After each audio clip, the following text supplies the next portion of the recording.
अपनी बेटी को, अपनी पुत्री को, यशोधरा को अकेले छोड़ के ऐसा किया करके सुप्पबुद्ध राजा को अंदर से बुद्ध के प्रति या सिद्धार्थ गौतम के प्रति बहुत ही गुस्सा था। तो क्या करूं हमेशा सोचते रहते थे। तो उस समय सुप्पबुद्ध राजा को पता चला बुद्ध प्रमुख भिक्षु लोग उस रास्ते से नगर की तरफ भिक्षाटन के लिए निकल रहे। तो सुप्पबुद्ध नशा सेवन करके, दारू पी के में आके खड़े होके और रास्ता बंद। तो सामने से तथागत बुद्ध प्रमुख भिक्षु लोग आ रहे थे। तो वहाँ तथागत बुद्ध के सेवक जो आनंद भिक्षु है, आनंद भिक्षु जाके अनुरोध करते हैं सुप्पबुद्ध को कि तथागत बुद्ध भिक्षाटन के लिए निकले हैं, रास्ता छोड़ दो। पर सुप्पबुद्ध बहुत ही अभिमान के साथ, अहंकार के साथ कहते हैं, मैं रास्ता क्यों छोड़ूं, मैं राजा हूं और सिद्धार्थ मुझसे उम्र में भी छोटा है, मैं उसके मामा लगता हूं, उसके ससुर लगता हूं, इसलिए मैं रास्ता नहीं छोड़ूंगा। अगर जाना ही है तो किनारे किनारे से निकल जाओ। अहंकार से, गुस्से से रास्ता छोड़ा ही नहीं। तथागत बुद्ध कुछ समय रुके और फिर वहां से वापस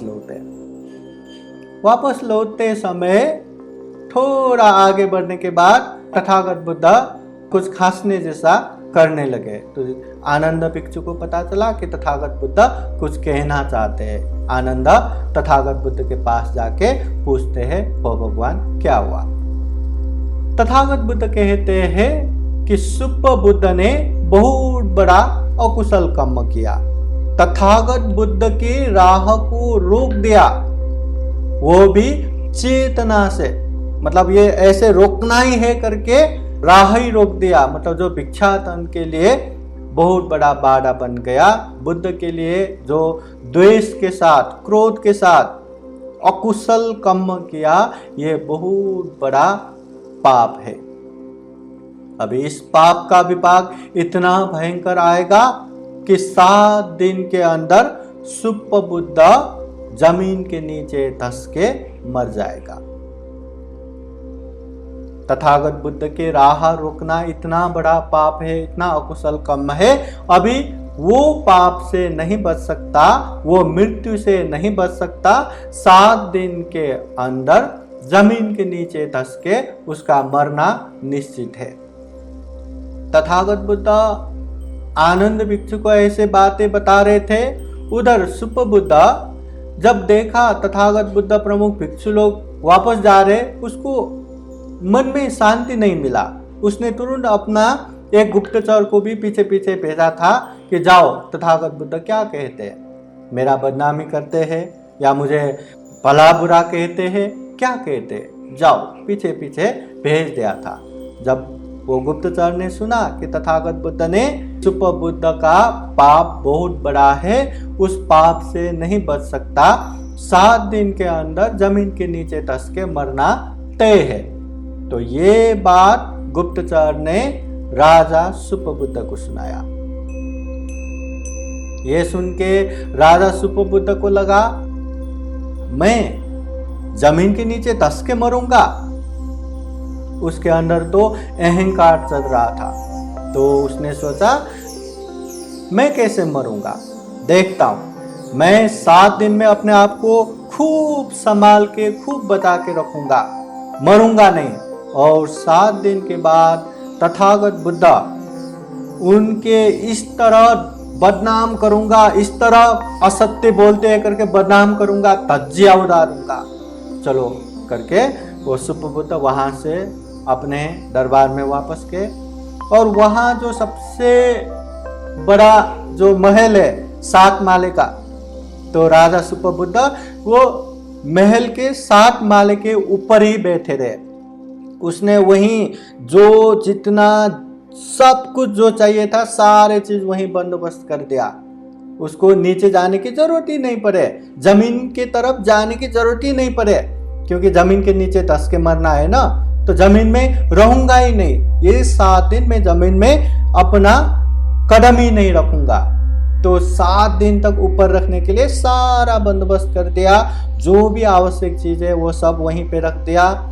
जो सेवा करने वाले हैं उन लोगों को भी, सेना को भी वहां तैनात कर दिया कि मुझे कितना भी जरूरत पड़े मुझे जाने नहीं देना, और जाने की जरूरत ही ना पड़े करके सारी सीढ़ियां भी निकाल दिया ताकि किन्हीं हालतों में जाने की जरूरत ही ना पड़े। तो उस तरह से वहां महल के ऊपर बैठा रहा। अब उसका समय निकालना ही बाकी है, 7 दिन गुजारना ही बाकी है। 7 दिन इस तरह आराम से रहूंगा। 7 दिन के बाद जो मेरे बेटी यशोधरा को ऐसे समय में छोड़ के गए, उस सिद्धार्थ गौतम का मैं बहुत बड़ा बदनाम करूंगा, दोषारोपण करूंगा, सारे जगह पे ये बातें फैला दूंगा। उस तरह से सोच सोच के मन में और द्वेष उत्पन्न और गुस्सा उत्पन्न कर करके वहां पे बैठा रहा। समय चलता रहा।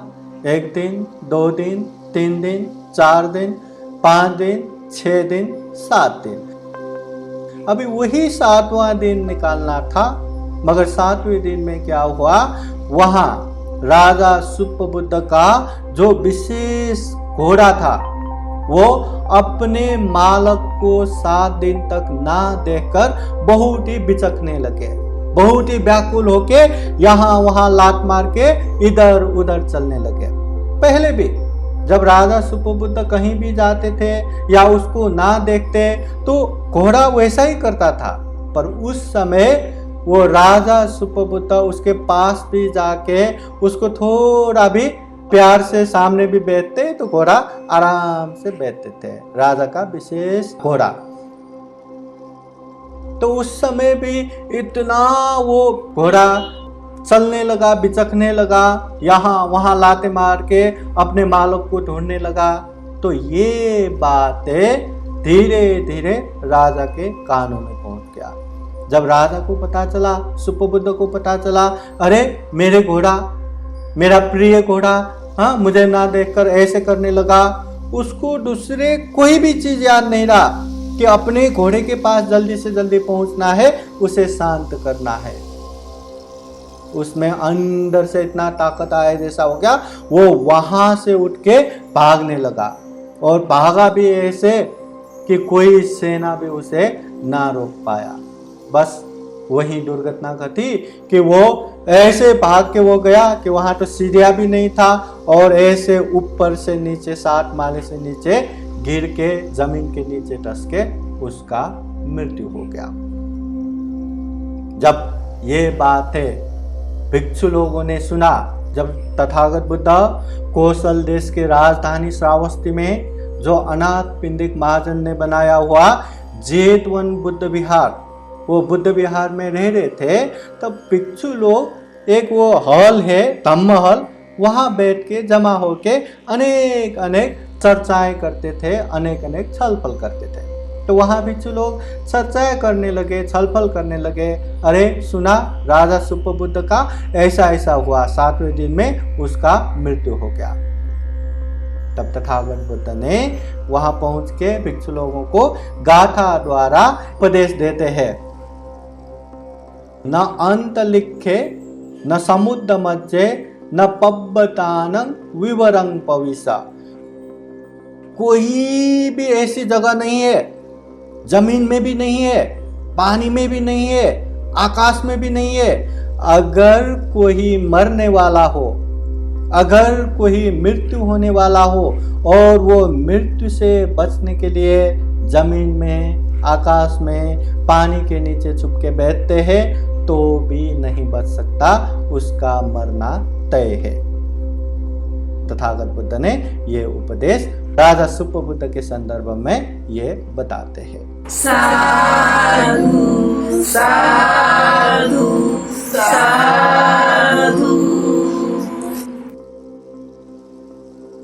आज का धम्म वीडियो यहीं तक। इस विषय में आगे भी चर्चा जारी रखेंगे। देखते रहिएगा बुद्धास टीचिंग चैनल। अगर आप लोगों को हमारे वीडियो अच्छा लगा हो तो लाइक कीजिए, कमेंट कीजिए और अपने नियर एंड डियर को शेयर ज़रूर कीजिए। किसी भी तरह का सलाह सुझाव या जिज्ञासा के लिए हमें वीडियो के नीचे कमेंट या बुद्धास टीचिंग चैनल को संपर्क जरूर कीजिएगा। सभी का मंगल हो, सभी का कल्याण हो। बुद्धं नमामि। बुद्ध को नमन करता हूँ। धम्मं नमामि। धम्म को नमन करता हूँ। संघं नमामि। संघ को नमन करता हूँ।